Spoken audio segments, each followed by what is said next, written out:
সমুদ্রের নোনা বাতাস আর বালুচরের নির্জনতা ভেঙে আজ সেখানে মাথা উঁচু করে দাঁড়িয়েছে এক নগরী। কক্সবাজারের এক কোণে পড়ে থাকা সাধারণ মাতার বাড়ি এখন বিশ্বের মানচিত্রে বিস্ময়। $5 বিলিয়নেরও বেশি বিনিয়োগ আর হাজারো মানুষের ঘাম, সব মিলিয়ে কি তৈরি হচ্ছে এই মাতার বাড়িতে? এটি কেবলই একটি বিদ্যুৎ কেন্দ্র, নাকি বাংলাদেশের ভাগ্য পরিবর্তনের চাবিকাঠি? চলুন আজ সেই রহস্যই উন্মোচন করি।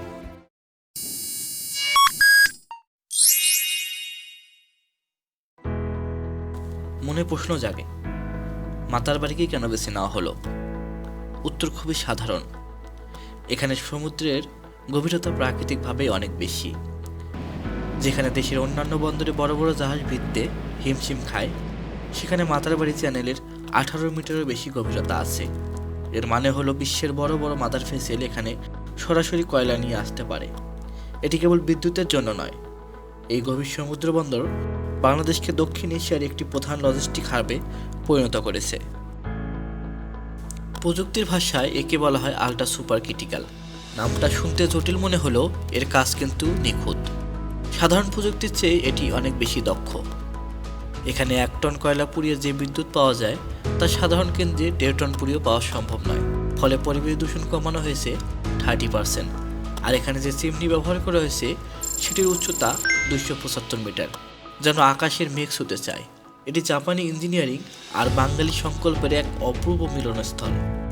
যখন এই 1200 মেগাওয়াট বিদ্যুৎ জাতীয় গ্রিডে প্রবাহিত হয়, তখন দেশের হাজারো কলকারখানা চাকা ঘোরে। মাতার বাড়ি মানে কেবল আলো নয়, মাতার বাড়ি মানে শিল্পায়ন। এই প্রজেক্টকে কেন্দ্র করে মহেশখালীকে এনার্জি হাব ঘোষণা করা হয়েছে।